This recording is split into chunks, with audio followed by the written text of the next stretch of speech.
Assalamualaikum warahmatullahi wabarakatuh.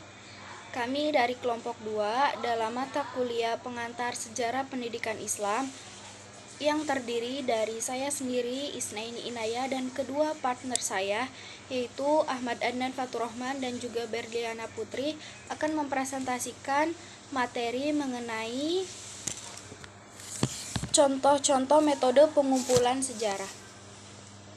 Langsung saja pada materi yang pertama, yaitu akan dipaparkan oleh pemateri.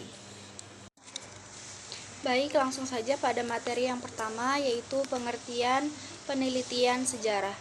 Penelitian sejarah adalah sebuah penelitian yang dilakukan melalui teknik pengumpulan data dan evaluasi data secara sistematis untuk menggambarkan, menjelaskan, dan memahami peristiwa yang terjadi di masa lalu. Penelitian ini dilakukan untuk menguji kebenaran tentang kejadian tertentu di masa lampau. Dan tujuannya yaitu untuk menambah wawasan tentang apa yang telah terjadi di masa lalu.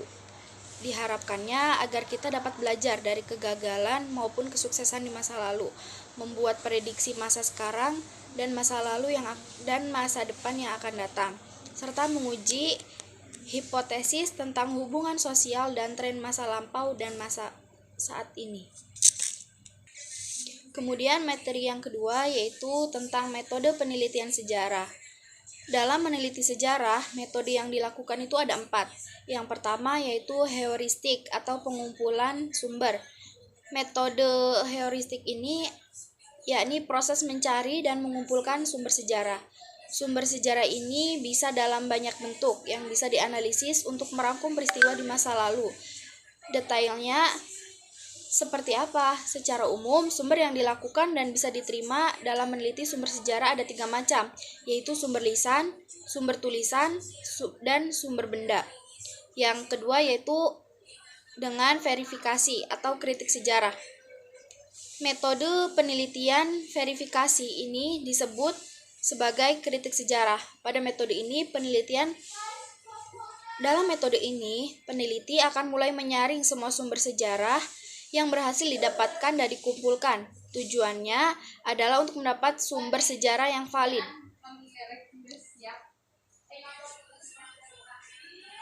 Verifikasi sumber memiliki 2 jenis, yaitu verifikasi internal dan verifikasi eksternal. Verifikasi internal yakni proses menentukan kualitas atau keaslian sumber sejarah dengan melihat isi sumber tersebut. Yang kedua, verifikasi eksternal yaitu proses menguji keaslian sumber sejarah dengan fokus melihat pada bahan-bahan yang digunakan untuk menyusun sumber sejarah tersebut. Kemudian metode yang ketiga yaitu interpretasi, yakni proses untuk menganalisis dan menafsirkan sumber sejarah yang sudah terverifikasi.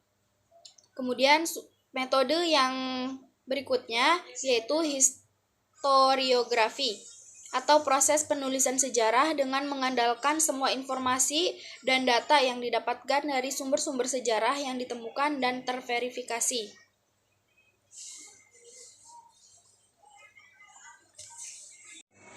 Baik, itulah tadi materi yang dapat kelompok kami sampaikan. Mudah-mudahan dapat bermanfaat dan dapat dikaji oleh teman-teman sekalian. Sekian dari kami, kurang dan kurangnya mohon dimaafkan. Billahi taufiq wal hidayah. Wassalamualaikum warahmatullahi wabarakatuh. Baik, selanjutnya yaitu mengenai sumber penelitian sejarah. Dalam penelitian sejarah, maka erat sekali dengan proses mencari dan mengumpulkan sumber sejarah. Mengenai sumber sejarah dibedakan menjadi 2 jenis, yaitu sumber primer dan sekunder. Berikut detail penjelasannya. Sumber primer adalah sumber sejarah yang asli atau sumber sejarah yang didapatkan langsung dari pihak yang mengalami peristiwa sejarah. Bentuk sumber primer ini bisa dalam bentuk dokumen tertulis dan hasil wawancara. Hasil wawancara bisa dalam bentuk rekaman suara maupun rekaman video, di mana pelaku sejarah menjadi narasumber dalam wawancara tersebut, sehingga apa yang disampaikan selama wawancara adalah sesuai dengan kejadian asli saat peristiwa terjadi. Sumber primer juga bisa dalam bentuk catatan sejarah dan benda. Jika benda, maka bisa dalam bentuk sebuah keris yang dibuat langsung oleh seorang empu di masa kerajaan Indonesia. Kemudian yang kedua ada sumber sekunder. Sumber sekunder adalah sumber sejarah masa lalu yang berbentuk tulisan, biasanya ditulis setelah suatu peristiwa terjadi atau selesai peristiwa terjadi. Sehingga sumber sekunder ini umum sekali ditemukan dalam bentuk tulisan. Kemudian selanjutnya yaitu tahapan dan langkah penulisan sejarah. Yang pertama, menentukan topik. Tahapan yang pertama adalah menentukan topik sejarah untuk diteliti. Peneliti dianjurkan untuk mengusung topik baru yang melibatkan peristiwa bersejarah dan sifatnya penting sekaligus belum terpecahkan. Yang kedua, mengumpulkan sumber sejarah. Tahap selanjutnya setelah topik penelitian ditentukan adalah mulai mengumpulkan sumber sejarah, baik dalam bentuk lisan, tulisan, maupun benda. Sekaligus berupa sumber primer maupun sekunder. Semakin banyak sumber sejarah ditemukan, maka semakin baik.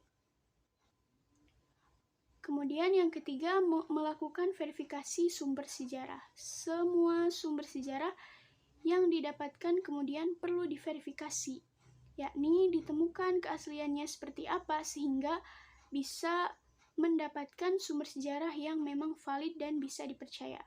Sumber sejarah ini yang akan menemukan kualitas penelitian yang dilakukan, maka perlu melakukan proses verifikasi. Yang keempat, melakukan interpretasi.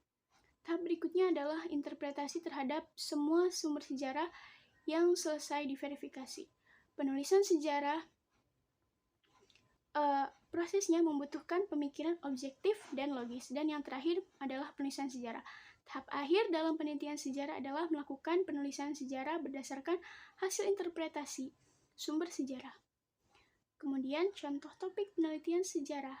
Ada banyak topik sejarah yang bisa diangkat sebagai topik penelitian sejarah. Bisa dimulai dari topik-topik dalam negeri, misalnya topik tentang perkembangan Islam di Indonesia. Islam pertama masuk kali ke Indonesia di abad ke-13 sampai ke-18 dan dibawa oleh para pedagang dan pemuka agama dari negara lain. Sekian, terima kasih.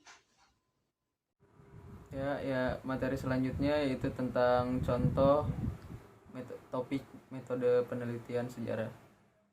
Ada berbagai penelitian sejarah di Indonesia yang dilakukan dan dijadikan sebagai buku atau bahkan dijadikan sebuah literatur.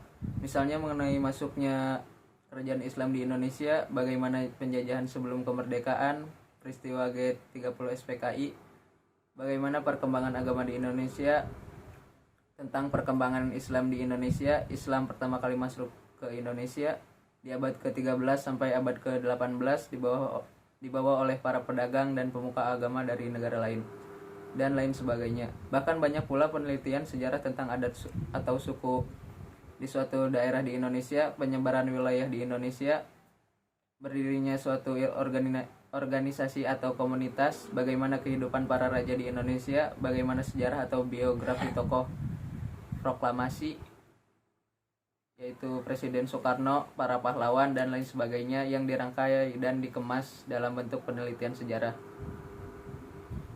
Jadi dapat disimpulkan bahwa penelitian sejarah atau yang juga disebut dengan riset sejarah merupakan salah satu metode penelitian yang meneliti mengenai apa yang terjadi di masa lalu atau di masa lampau. Penelitian sejarah ini merupakan riset yang mana terjadinya upaya untuk mempelajari, memahami, dan juga menafsirkan peristiwa dari masa lalu.